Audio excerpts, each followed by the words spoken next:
لله رب العالمين والعاقبة للمتقين والصلاة والسلام على سيد الأنبياء والمرسلين وعلى آله وصحبه الطيبين الطاهرين أما بعد فأعوذ بالله من الشيطان الرجيم بسم الله الرحمن الرحيم إنما يريد الله ليذهب عنكم الرجس أهل البيت ويطهركم تطهيرا صدق الله العظيم غوث اعظم بمنے بے سر و ساما مدد قبلہ دی مدد کعبہ ایمان مدد انتظار کرم پشت من عینی رائے خدا جو خدا دین و خدا دا مدد بگردہ بے بلا افتاد کشتی ضعیفان و شکستہ رات و کشتی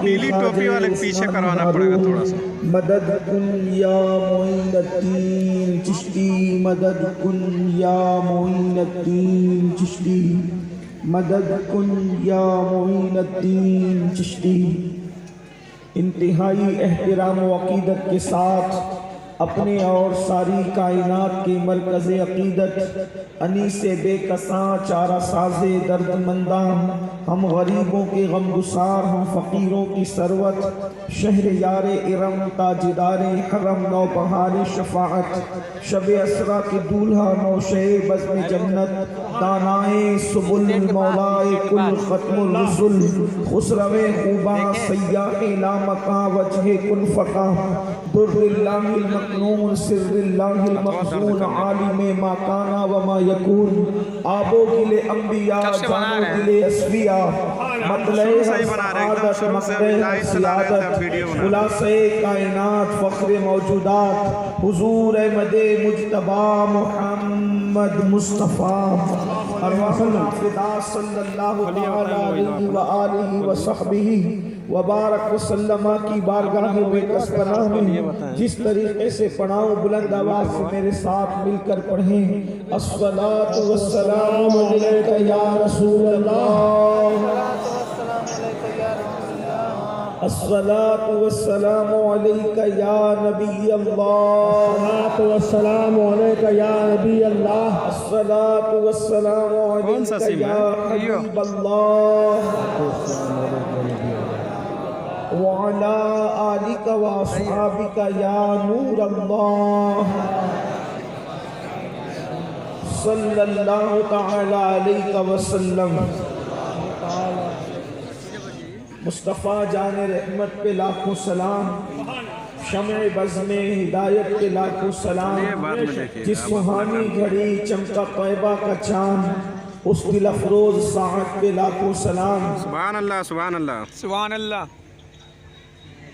عابدہ زاہدہ طیبہ طاہرہ بے کسے دشت غربت پہ لاکھوں سلام اور پیلی ٹوپی والے گڑبڑا دے رہے وصل وجہ خدا اصل نسل صفا وصل وجہ خدا ساقیے شیر و شربت پہ لاکھوں سلام آج کی یہ محفل شان پنجتن پاک اور اصلاح معاشرہ کے حوالے سے انعقاد پذیر ہے بفضل تعالیٰ آپ نے ماشاءاللہ ہمارے سہراب قادری صاحب ان سے ان کا کلام سماعت کر لیا ہے اور میرے بعد بھی انشاءاللہ تعالیٰ اور دلبر شاہی صاحب اور دیگر خطبہ سے اور ہماری محفل میں جو زندہ نقیب اور زندہ دلی کے ساتھ ماشاءاللہ ہمارے ظاہر بھائی بہت خوبصورت انداز میں آپ کو وہ مزید انشاءاللہ تبارک و تعالیٰ آپ کے ساتھ رہیں گے چونکہ کوہرے کی وجہ سے مجھے جلدی سے یہاں سے نکلنا ہے اس لیے بہت مختصر سے گفتگو کر کے میں یہاں سے روانہ ہونا چاہوں گا لیکن میرے بعد بھی محفل جاری رہے گی اس لیے آپ کو محفل کے تقدس کا خیال کرنا ہوگا مجھے یہ حکم ہے کہ ہمارے یہ شعیب بھائی اور ان کی ٹیم نے مجھے حکم دیا کہ یہ محفل ہر سال 5 ٹن پاک کی شان میں رہتی ہے 5 ٹن پاک کی شان میں رہتی ہے تو چونکہ گھنٹے بھر میں یہ پانچوں حضرات کی شان بیان کرنے کی سعادت حاصل کرنا ہے۔ حالانکہ اللہ کی عزت کی قسم زندگیاں ختم ہو جائے گی، لیکن کسی ایک ہستی کی شان بھی مکمل طور پر کوئی بیان نہیں کر سکتا۔ بیان کرنے والوں کی زبان کی حیثیت کیا اور اوقات کیا، زندگیاں ختم ہوئی اور قلم ٹوٹ گئے، تیرے اوصاف کا ایک باب بھی پورا نہ ہوا۔ اور اے رضا خود صاحب قرآن ہے مداح حضور، اے رضا خود صاحب قرآن ہے مداح حضور، تجھ سے کب ممکن ہے پھر مدحت رسول اللہ کی۔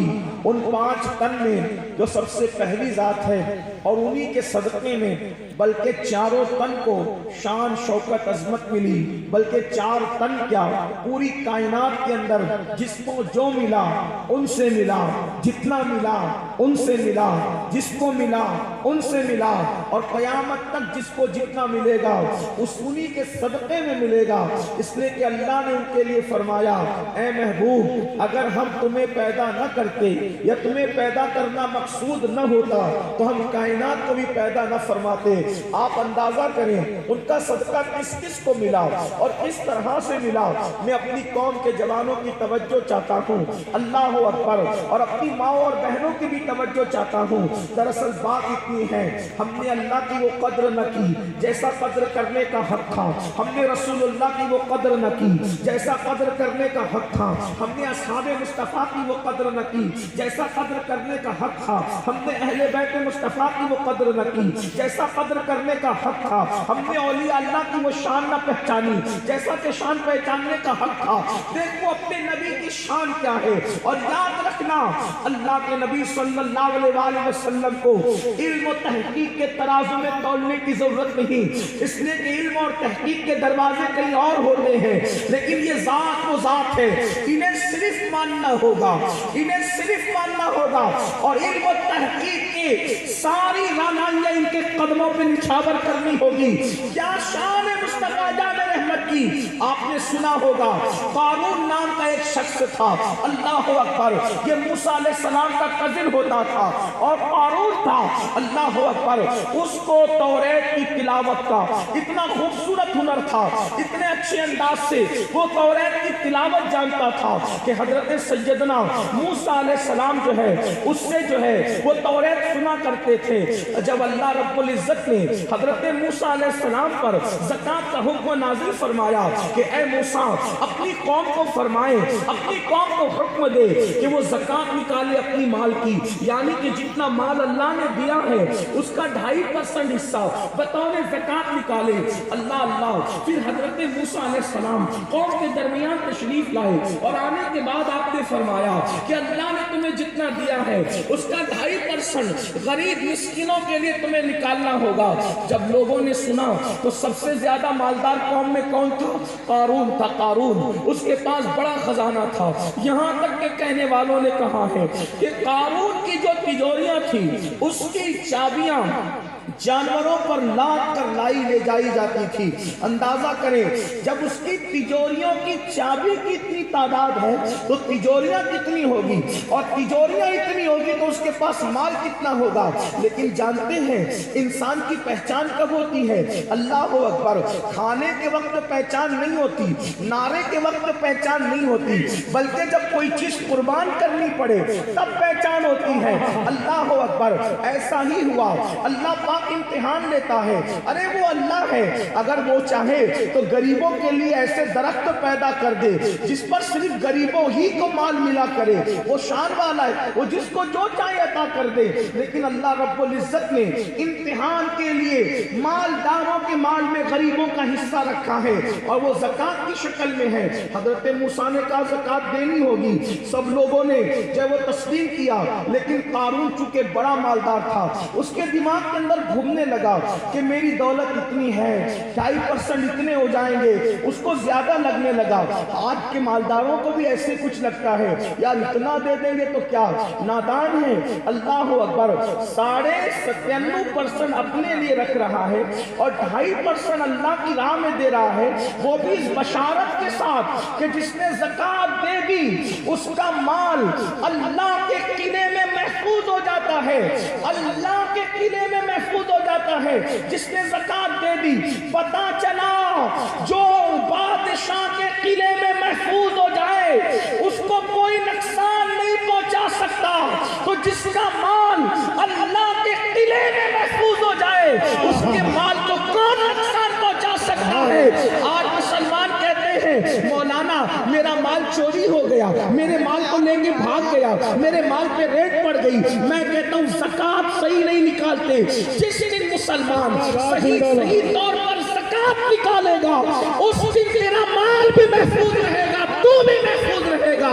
اللہ کے رسول صلی اللہ علیہ وآلہ وسلم نے فرمایا جس مال کی زکات نکال دی جاتی ہے اس مال کو کوئی چوری نہیں کر سکتا, اس میں آگ نہیں لگ سکتی, وہ مال پانی میں ڈوب نہیں سکتا. یہ تو حفاظت ہوئی. اور اس کے بعد برکت کیا ہے؟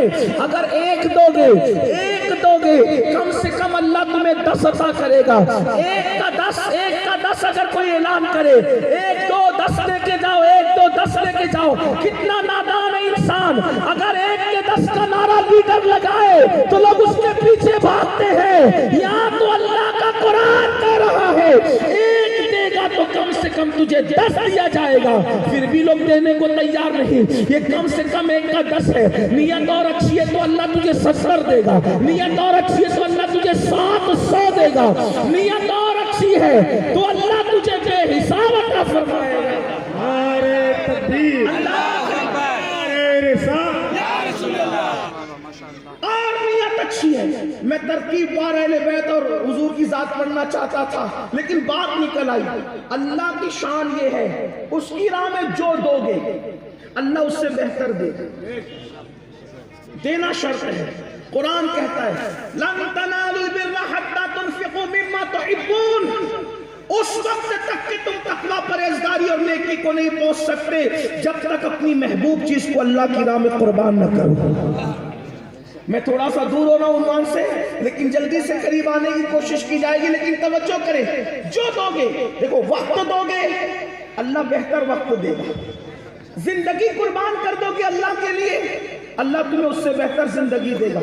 آپ دیکھو اللہ نے قرآن میں توجہ کرنا, اللہ نے قرآن میں کسی مردے کو زندہ نہیں کہا. اللہ نے قرآن میں کسی مردے کو زندہ نہیں کہا. کس کو زندہ کہا؟ قرآن کہتا ہے وَلَا تَقُولُوا لِمَن يُقْتَلُوا فِي سَبِيلِ اللَّهِ. جو اللہ کی راہ میں مارے جائیں انہیں مردہ نہ کہو. ایک مقام میں فرمایا مردہ گمان بھی نہ کرو, مردہ نہ کہو. اللہ کیوں نہ کہے؟ کہ فی سبیل اللہ, کیونکہ اس نے جان میری راہ میں دی. تو وہ تیری راہ میں مرا تو ہوا کیا؟ کہ بل احیاء, وہ زندہ ہے ولکن لا تشعرون, اور تجھے شعور نہیں. ہے مطلب کیا؟ ارے مرنا تو کبھی نہ کبھی تھا اور مر کے مٹی میں ملنا تھا لیکن اللہ کے لیے جان دے دی. تو نے فانی جان دی, اللہ نے تجھے اس سے بہتر زندگی عطا فرمائی. جو بھی اللہ کی راہ میں دو گے, اللہ کی راہ میں جو دو گے اللہ اس سے بہتر دے گا. توجہ ہے آپ کی. جو دو گے وقت دو گے بہتر وقت ملے گا, جان دو گے بہتر جان ملے گی, مال دو گے بہتر مال ملے گا. اگر یہ فلسفہ سمجھنا ہے اور اتنا دے گا تو تھوڑا دے گا اللہ تجھے زیادہ دے گا. آپ نہیں دیکھتے ایک بزرگ ہیں, اب آپ کو ذہن میں بات آتی چلی جائے گی. آپ نہیں دیکھتے ایک بزرگ ہے رات دن دعا کرتے ہیں رب ہب لی من الصالحین, رب ہب لی من الصالحین, رب ہب لی من الصالحین. داڑھی سفید ہو گئی, سر کے بال سفید ہو گئے, 80 سال سے زیادہ کی عمر ہو گئی. اللہ نے دعا قبول فرمائی اور دعا قبول کرنے کے بعد ایک خوبصورت بیٹا عطا کیا. بیٹا عطا کرنے کے بعد وہ بیٹا چلنے پھرنے لگ گیا. تو پھر کیا ہوا؟ اللہ نے خواب دکھایا, اے میرے بندے میری راہ میں یہ بیٹا قربان کر دے, میرا یہ بیٹا اللہ کی راہ میں تیرا یہ بیٹا ذبح کر دے, یہ بیٹا تیرا قربان کر دے. کیا ہوا؟ انہوں نے صرف خواب دیکھا, انہوں نے صرف خواب دیکھا. ایک لوتے بیٹے کو لیے لے جا کر کے گردن پہ چھری رکھ دی. آپ سے پوچھتا ہوں ہم اور تم ہوتے تو کیا کرتے؟ آپ کہیں گے کیا کرتے؟ ہو سکتا ہے آپ بھی بول سکتے ہم بھی رکھ دیتے. میں کہتا ہوں جو فجر کی نماز کے وقت نیند کی گردن پہ چھری نہ رکھے, جو فجر کی نماز کی محبت میں نیند کی گردن پہ چھری نہ رکھے, وہ بیٹے کی گردن پہ کیا چھری رکھتے؟ یہ تو صرف بولنے کی باتیں ہیں, نعرہ لگانا اور ہے, جلسے میں بات کرنا اور ہے, پریکٹیکل لائف میں باتیں کرنا اور ہے, لیکن تاریخ گواہ ہے مینا کی وادی کے اندر اکلوتے بیٹے کی گردن پہ چھری رکھ دی. عقل کہتی تھی ابراہیم اتنا خوبصورت اکلوتا بیٹا کا قربان کرتا ہے جو درجنوں سال کی دعاؤں کے بعد ملا ہے. عشق کہتا تھا ابراہیم قربان کر دے کیونکہ اللہ کی شان ہے, اس کو جو دو وہ اس سے بہتر پلٹ کر عطا کرتا ہے. تو عقل نے کہا ارے اسماعیل سے بہتر کون ہو سکتا ہے؟ اسماعیل کی گردن پہ رکھ کے دیکھ وہ بہتر دینے پہ قابل ہے. جیسے چھری رکھ دی قدرت نے چھری رکھنے کے بعد ہم نے تجھے محمد الرسول اللہ کا دانا بنایا.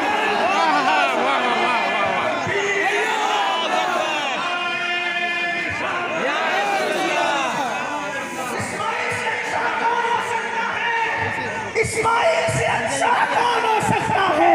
تو ہم کہتے ہیں اسماعیل اچھے تھے, لیکن میرے ماں کہتے ہیں سارے اچھوں میں اچھا سمجھیے جسے ہے اس اچھے سے اچھا ہمارا نبی. سارے اونچوں میں اونچا سمجھیے جسے ہے اس اونچے میں اونچا ہمارا نبی. اور اسماعیل خوبصورت تھے مگر حسن کھاتا ہے جس کے نمک کی قسم وہ ولی ہے دلارا ہمارا نبی. اور کون دیتا ہے دینے کو منہ چاہیے, دینے والا ہے سچا ہمارا. اللہ کی راہ میں اسماعیل جیسا دیا, اللہ نے ان کو محمد الرسول اللہ جیسا دیا, یعنی اللہ کی راہ میں دینے کی.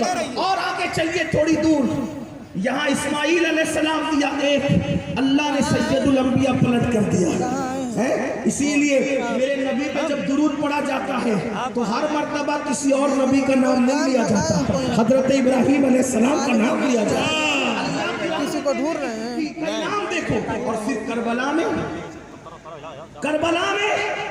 ہم شبیہ پیغمبر علی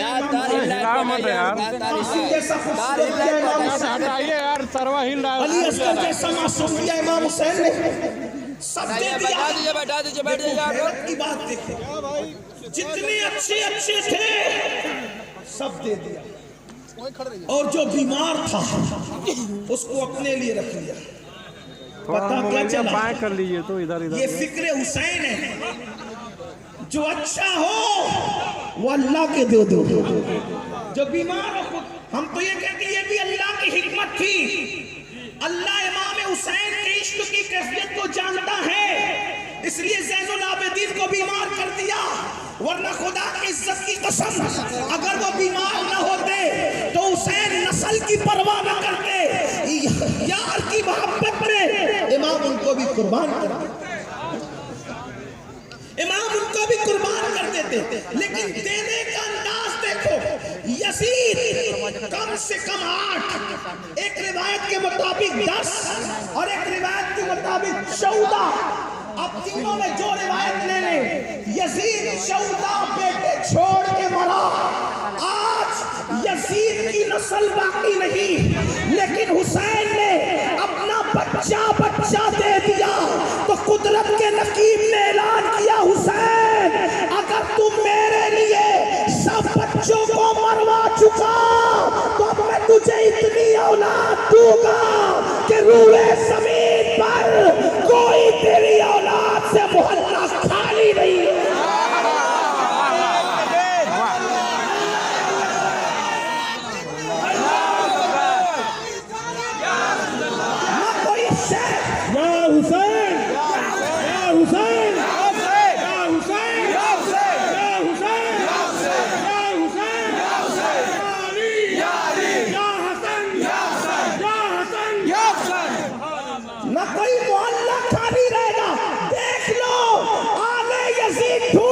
بھی نہیں ملتے. اگر اسی کہ بتاؤ سید کتنے ہیں، تو پتا چلے گا چاروں کونے بھی سیدوں سے بھرے ہیں اور منبر پر بھی سادات کے چہرے چمک رہے ہیں، اور یہ تو محلہ ہے، یہ تو جلسہ ہے۔ پھر اٹھا کر دیکھ لیں، اللہ اکبر، بغداد معلیٰ میں حسین پاک کی اولاد کے گنبد نظر آ رہے ہیں، مدینہ منورہ میں اولاد حسین کے اللہ اکبر مزارات سیدہ کے قدموں میں نظر آ رہے ہیں، اور اللہ اللہ، اے حسین تم نے علی اکبر جیسا دیا، تم نے قاسم جیسا دیا، تم نے اصغر جیسا دیا، لیکن ہم نے تم کو پلٹ کر محمد باقر جیسا، جعفر صادق جیسا، موسیٰ کاظم جیسا، علی رضا جیسا، حضرت تقی جیسا، حضرت نقی جیسا، حسن عسکری جیسا، عبد القادر جیلانی جیسا، سید احمد رفاعی جیسا، معین الدین 90 لاکھ کلمہ پڑھانے والا غریب نواز جیسا، وارث دیوا جیسا، شاہ برکت اللہ جیسا، صابر کلیئر جیسا، وارث دیوا جیسا۔ اللہ اکبر، اللہ اکبر، ہم نے تمہیں ایسی اولاد عطا کی، اور قیامت کے قریب کسی کی اولاد رہے نہ رہے، حسین تمہاری اولاد رہے گی، مہدی بھی تمہاری اولاد میں آئے گا، امام مہدی بھی تمہاری اولاد میں۔ تو بات اس کر رہا تھا، اللہ کی راہ میں جو چیز دی جاتی اللہ اسے بڑھ کے دیتا، اس لیے اللہ کی راہ میں دینے والے بنو، وقت بھی دو، مال بھی دو، جان بھی دو۔ آپ ڈرے نہیں، میں کوئی چندے کا اعلان نہیں کروں گا، اس لیے کہ یہ تمہید تو چندہ مانگنے سے پہلے کی جاتی، لیکن یہ چندے کی محفل نہیں، مگر حقیقتاً کہہ رہا ہوں، زکوٰۃ چور ہو گیا آج مسلمان، زکوٰۃ چور، اس لیے لوگ اس کا مال لے کے بھاگ رہے ہیں، اس کے مال کو تباہ اس لیے ہے، فسادات میں دکانیں ان کی جلتی ہے جو زکوٰۃ نہیں دیتے۔ ہاں، اگر زکوٰۃ دے دو پوری دیانتداری کے ساتھ تو غربت کا بھی خاتمہ ہو، اپنا مال بھی محفوظ ہو۔ بہرحال تو یہ بات، میرا عنوان زکوٰۃ نہیں لیکن بات نکل آئی تو قارون، بات جو چل رہی تھی حضور کی شان کی، توجہ فرمائے بھائی، آپس میں بات نہیں، تھوڑا سا ادھر دیکھیں، بہت دیر نہیں بولنا ہے، تھوڑا سا ادھر دیکھیں، ایک دوسرے کی سے بات کریں۔ ایک بار درود شریف پڑھ لیں، رب صلی وسلم دائما ابدا علی حبیبک خیر خلق اللہ۔ یہاں کوئی پیسہ لے کر یہاں نہیں آئے گا، یہاں کوئی پیسہ لے کر نہیں آئے گا۔ دیکھو آپ لوگ نذرانہ دیتے ہو، نذرانہ لینا اور دینا دونوں سنت ہیں، اور جو گھمنڈ اور تکبر کے طور پر نذرانہ لینے سے منع کرے گا، اس پر ایک وقت ایسا آئے گا کہ وہ مانگے گا تو بھی لوگ اس کو نہیں دیں گے۔ تو اس لیے میں منع نہیں کر رہا ہوں، آپ کو نذرانہ دینا ہے، تکلیف ڈسٹرب ہوتی ہے، تو میرا اپنا طریقہ یہ ہے کہ آپ نذرانہ بات پسند آئے تو ضرور دیجئے۔ اس کا طریقہ یہ ہے کہ آپ کی دو جیب ہوگی، ایک جیب ادھر سے نکالیے، ادھر کی جیب میں رکھیے، یا شرٹ کی جیب سے نکالیے، پینٹ کی جیب میں رکھیے، آپ کو کرنا یہ ہے، ٹھیک ہے؟ اور جتنے رکھ سکتے ہیں اتنے رکھ لیجئے۔ پھر اس کے بعد صبح جب ہو تو فجر کی نماز اپنے محلے کی مسجد میں ادا کیجئے، اور میری طرف سے اور آپ کی طرف سے وہ پورا نذرانہ اپنی مسجد کے امام صاحب کو لے جا کر کے ٹھیک ہے؟ آپ کو کرنا یہ ہے، تکلیف ڈسٹرب نہیں کرنا ہے، آپ کو کرنا یہ ہے۔ ہاں، بعد میں پھر آپ کو جو کرنا ہے آپ کریں، لیکن کم سے کم تھوڑی بات سن لیں۔ آپ کا سب سے بڑا نذرانہ میرے لیے یہ ہے کہ آپ میری گفتگو کو سنیں، اس سے بڑھ کر کوئی بات نہیں ہے۔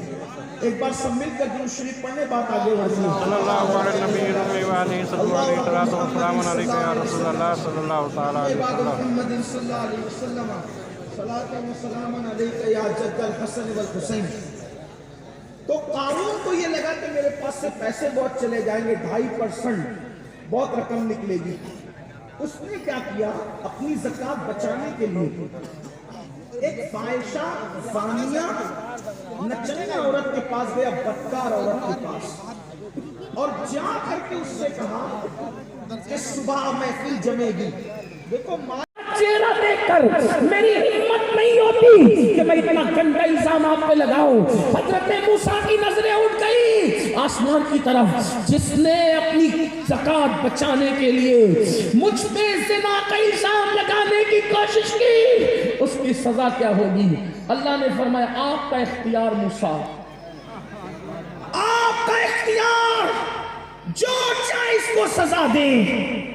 حضرت موسیٰ نے زمین سے کہا اے زمین اس کو دھسا لے اپنے اندر، جب قارون زمین میں کمر تک دھسا، یہ دولت کی نوست ہے، کمر تک دھسا تو کہنے لگا موسیٰ میرے قبضہ، میری دولت پہ قبضہ کرنے کے لیے کتنا خوبصورت بہانہ تم نے نکالا، مجھے زمین میں دھسا رہے ہو۔ اللہ کے پیغمبر نے کہا رک جا زمین، اب اس کی جتنی تجوریوں کا مال ہے وہ سب اس کے سر پہ رکھ دیا جائے، تاکہ یہ الزام نہ رکھے کہ میں قبضہ کر لوں گا۔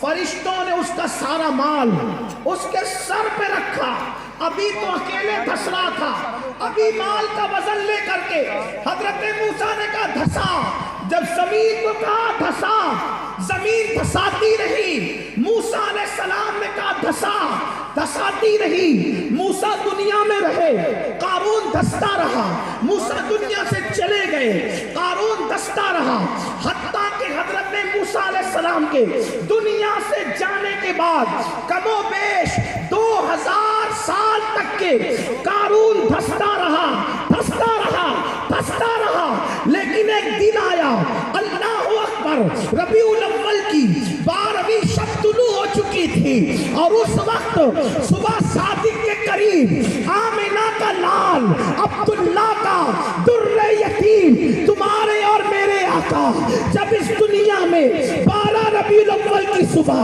حضرت آمنہ کے گھر آتے ہیں، حضرت سید اعزاز کامتوی کہتے ہیں دیکھو کون آئے ہیں، آمنہ کے آنگن میں رحمتوں کے سائے ہیں، آمنہ کے آنگن میں پاؤں پاؤں چلتے تھے، مصطفیٰ فرشتوں نے اپنے پر بچھائے ہیں، آمنہ کے آنگن میں ایک اچھے کی خاطر، سب سے اچھے کی خاطر اچھے اچھے آئے ہیں، آمنہ کے آنگن میں حضرت آمنہ کہتی ہے اب ذرا اپنے نبی کی شان سنو، آپ نے 5 تن کا عنوان دیا ہے، میں پہلا تن پڑھنے لگا ہوں، اپنے نبی کی شان سنو، حضرت آمنہ کہتی ہے جب میرے شہزادے محمد کی آمد ہوئی تو میرے گھر کی چھت کھل گئی اور ستارے میرے سر تک آ کے جھکنے لگے، ایسا لگتا تھا جیسے مجھ پہ گر پڑیں گے، لیکن ستاروں سے آواز آتی تھی الصلاۃ والسلام علیک یا رسول اللہ، اللہ اکبر، گویا کہ فرشتوں کو حکم تھا اے عرش نشینوں، اے آسمان کے رہنے والوں، اے آسمان کے باشندوں، جاؤ آج آمنہ کے آنگن میں اس کا دیدار کر لو، اس کی زیارت کر لو، جو اللہ کا نور ہے، اللہ کا محبوب اعظم ہے، اللہ کا وزیر اعظم ہے۔ تو عرض یہ کر رہا تھا حضور دنیا میں تشریف لائے، حضور کا قدم زمین پہ پڑا، کم و بیش 2000 سال تک جو قارون زمین میں دھستا رہا، جب میرے نبی کی میلاد کے موقع پر قدم حضور کا زمین پہ پڑا، اللہ نے کہا اے زمین، اب تک قارون دھستا تھا زمین میں، لیکن میرے محبوب کے قدم لگے، اب قدم لگنے کی برکت سے آج کے بعد قارون زمین میں نہیں دھسے گا، بلکہ اب اس کو یہی روک دیا جائے گا۔ آپ سے پوچھنا چاہتا ہوں، رسول اللہ سے قارون کا کوئی تعلق نہیں، قارون کا حضور سے کوئی تعلق نہیں، صرف میلاد ہو گئی، زمین پہ قدم رکھ گیا تو قارون زمین میں دھسنے سے بچ گیا۔ ارے جب دشمن خدا کو میلاد کا یہ فائدہ ملتا ہے تو نبی کے غلاموں کو میلاد مصطفیٰ کا کتنا فائدہ